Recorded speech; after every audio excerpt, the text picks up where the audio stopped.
நம்மிடையே பாரதிய ஜனதா கட்சியின் நாகராஜ் அவர்கள் வந்திருக்கிறார்கள். வணக்கம் சார். வணக்கம். அதேபோல் காங்கிரஸ் கட்சியை சேர்ந்த சந்திரசேகர் வந்திருக்கிறார்கள். வணக்கம் சார். வணக்கம்.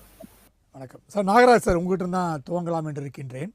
அதாவது இப்போ நேற்று ராகுல் அவர்கள் ஒரு 20 பேர் லிஸ்ட்டை கொடுத்துருக்காரு. இதுக்கு என்ன காரணம் என்று பார்த்தால், கடந்த நாடாளுமன்ற தேர்தலில் பல்வேறு இடங்களில் தேர்தல் பிரச்சாரத்தை மேற்கொண்ட பிரதமர் மோடி அவர்கள் குறிப்பாக உத்தரப்பிரதேசில் சமாஜ்வாடி கட்சியை சேர்ந்த அகிலேஷ் யாதவ் அவர்களையும் ஆர்டிஜி சேர்ந்த தேஜஸ்வி யாதவ் அவர்களையும் குறித்து பேசும்போது அவர் வாரிசு அரசியல் செய்து கொண்டிருக்கின்றார் என்ற விஷயத்தை பெரிதாக பேசியிருக்கிறார் அப்படின்னு ராகுல் காந்தி உட்பட பலரும் குற்றச்சாட்டினார். எப்போ அந்த 20 பேர் கொண்ட பட்டியலை வெளியிட்டிருக்கிறார்.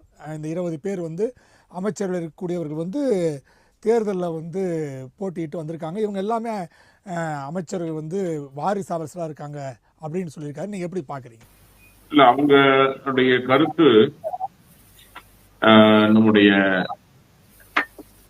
ராகுல் காந்தி அவர்கள் சொல்கின்ற கருத்து வாரிசு அரசியல்.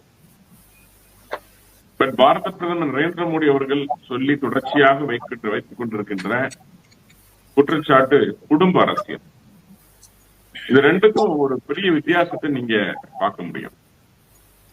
ஒரு குடும்பம், அந்த குடும்பத்தினுடைய வாரிசுகள் தொடர்ச்சியாக ஆட்சி அதிகாரத்தில் அமர்ந்து கொண்டு அவர்கள் நாட்டை முழுவதுமாக கபலீகரம் செய்து அவர்கள் விருப்பப்படுவதையெல்லாம் நிற்க வைத்து வெற்றி பெறுவது என்பது குடும்ப அரசியல், டைனாசிட்டி என்று அதை சொல்லுகிறார்.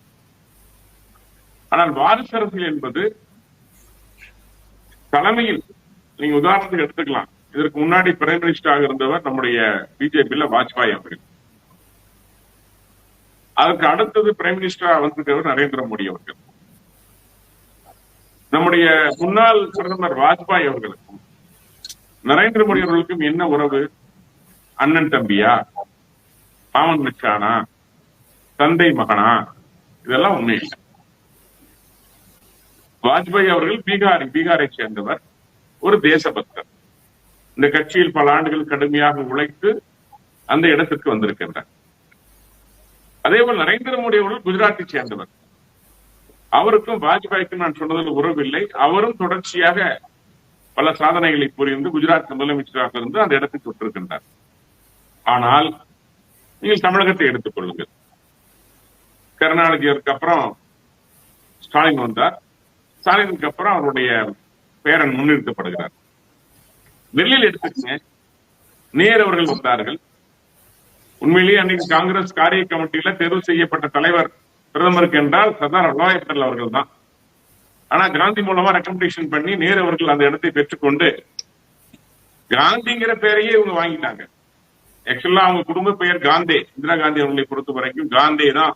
பெரோஸ்கான் காந்தி அவருடைய அந்த குடும்ப பெயரை, மகாத்மா காந்தியுடைய பெயரை காந்தி என்று இந்திரா காந்தி என்று மாறி, அது பின்னர் ராஜீவ் காந்தியாக மாறி, ராஜீவ் காந்தி இப்பொழுது ராகுல் காந்தி ஆகி, இத்தாலியிலிருந்து வந்த சோனியா அவர்களும் சோனியா காந்தியாக மாறி, இன்னைக்கு முழுமையாக ஒரு குடும்பம் இந்த மிக பாரம்பரியமான ஒரு காங்கிரஸ் கட்சியை இன்னைக்கு ஆட்சி செய்து கொண்டிருக்கிறது.